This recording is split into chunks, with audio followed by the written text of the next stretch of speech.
Hi guys! So, kakauwi ko lang kasi galing school, like, literally, siguro mga 30 minutes ago, yes.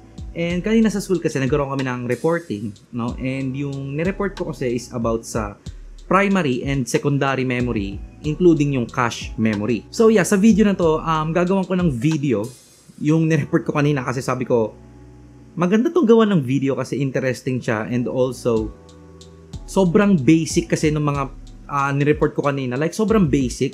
Tapos ang mga nireport ko lang kanina is yung mga terminologies, kung ano yung sabihin ng ganto, ng ganyan, ng about, basically all about memory to eh. Kumbaga parang magiging ano to eh, what is RAM part 2. So yeah, ano nga, simulan na natin yung video. So, ang una natin pag-uusapan is yung primary memory. Ano nga ba yung primary memory? Okay, so guys, yung primary memory is, ito kasi yung klase ng memory na ina-access ng computer or ng processor first. So yeah, basically ito yung unang-unang klase ng memory or unang-unang type ng memory na ina-access ng computer or ng processor. Ito yung unang-una kasi as soon na mabuksan niyo yung computer, no.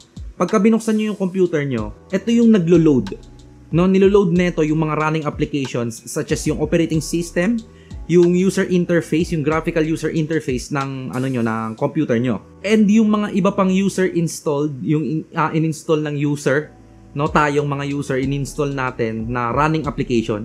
Ano ba yung mga running application niya? Katulad nga na sinabi ko kanina is yung operating system and yung mga drivers ng motherboard nyo and ng GPU or graphics card. So guys, ano nga ba ang primary memory? Kasi katulad sinabi ko, ito yung unang-unang naglo-load, di ba? So ang primary memory guys is walang iba kundi yung RAM or yung random access memory.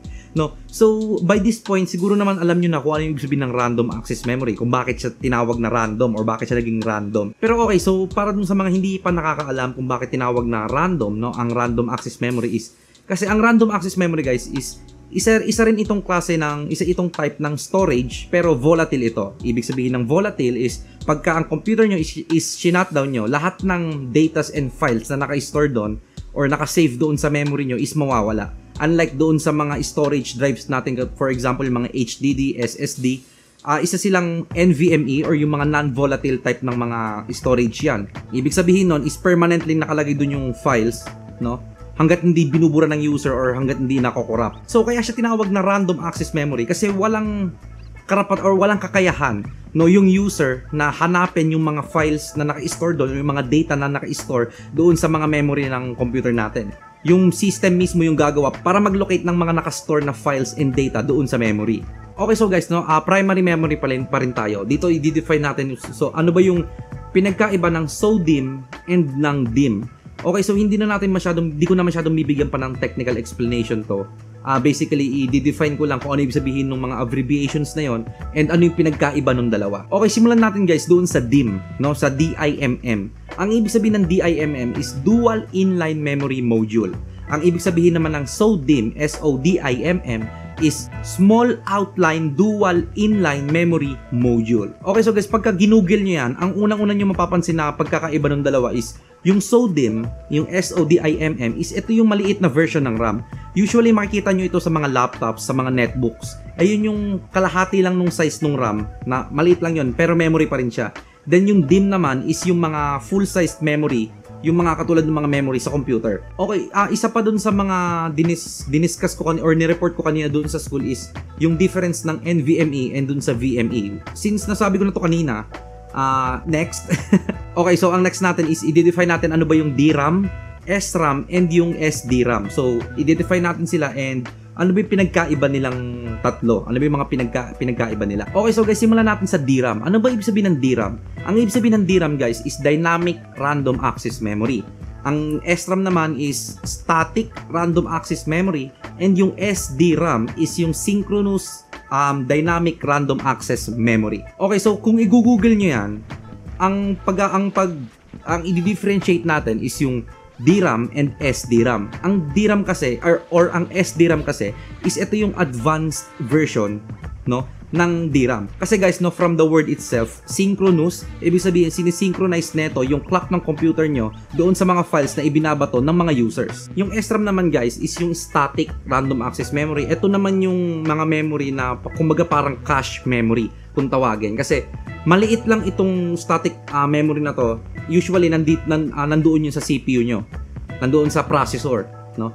Ang mga ini-store na files and data dito sa static memory or sa static RAM or sa SRAM is yung mga bits ng data, na mga important data pero mga bits lang, maliliit lang na files, yung mga ini-store neto doon sa memory na yon. Okay, so guys, now tapos na tayo doon sa primary memory. Well, sabi ko nga sa inyo, mabilis lang to kasi sobrang basic lang. Kumbaga, yung basic lang yung sasabihin ko sa inyo dito, yung i-discuss ko sa inyo, katulad lang nung ginawa ko kanina sa school, no? So proceed na tayo doon sa secondary memory. Okay, so guys, for the secondary memory, ito yung klase ng memory na nag-i-store ng mga files and data nyo permanently. Dito na papasok yung SSD, HDD, SSHD, and so on and so forth. Basically, storage to. Yung secondary memory nyo is storage. So, storage nga siya, pero bakit siya naging memory? Okay, so guys, no, katulad ng sinabi ko kanina, yung memory, yung RAM, pwede siyang maging storage or storage talaga siya. Isa siyang type ng storage. Ganon din sa storage. Yung storage nyo is isa rin itong type ng memory. No, kumbaga, ano sila? Same lang silang dalawa. Kaso nga lang, pinagkaiba nila, yung isa volatile, yung isa is non-volatile. Okay, so guys, meron tayong 6 types ng computer storage or 7. Pero 6 lang. Pero mamaya 7. Sabihin ko kung bakit 7. Minsan nga, 5 na lang eh. Okay, so eto na. Unang-una is yung HDD or yung hard disk drive. Second is yung SSD, solid state drive. Pangalawa is yung SSHD, yung solid state hard drive or solid state hybrid drive. Pang-apat is yung NVMe M.2 SSD or yung parang ganon, yung maliliit. And pang-lima is yung 5.5 inch na optical drive, yung CD, no, yung lalagyanan ng CD, yung sinasalpakan nyo ng CD sa computer. 5.5 inch optical drive. Yung pang-anim is yung RAM, yung memory. And yung pang-pito is yung floppy disk or yung mga disket. Well, hindi ko na sinama yon kasi wala nang ganun sa panahon ngayon. I mean, yung ibang computer, yung mga sobrang lumang computer, pero hindi na gumagawa yung mga computer manufacturers ng disket or ng floppy disk. So, hindi ko na in-include yon. Yung isa, yung 5.5 inch, pwede na siyang maging phase out siguro in the next 5 years, mafi-phase out na yon sa computer. Pero hindi ko lang alam. Okay, so next naman natin guys is yung cache memory. Okay, so yung cache memory is, according sa Google, ito yung definition niya, according sa Google, no? A collection of items of the same type stored in a hidden or inaccessible place, used by the central processing unit of a computer to reduce the average cost to access data from the main memory. So mahaba ito guys. Ayun ako, may kita nyo. Nakita nyo ba? Hindi ko lang kung nakita nyo, pero mahaba yan.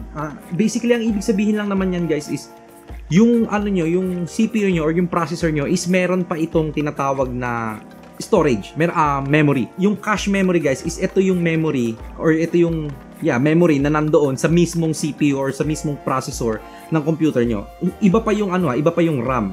Iba pa yon. Kasi ang ini-store dito is yung mga napakahalagang mga bagay pero mga bits ng data lang. So basically maliliit lang kasi maliit lang naman ang capacity ng cache memory. Mga nasa 8 MB nga lang yan, 6 MB, 4 MB.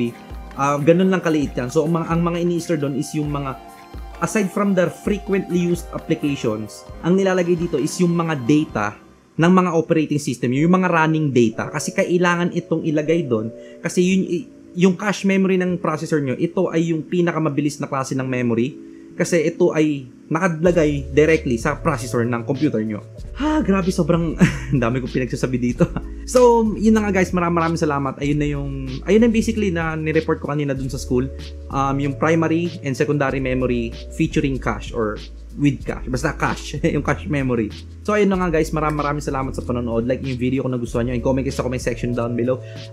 Let me know lang kung meron kayong mga katanungan or mga video suggestion or kung gusto nyo lang naman ma-shoutout. Just, basta comment nyo lang sa comment section down below lahat ng yan. Also guys, share nyo yung video para naman malaman din ng iba. Subscribe kayo dito sa channel kasi napakarami pang tech-related videos coming up very, very soon.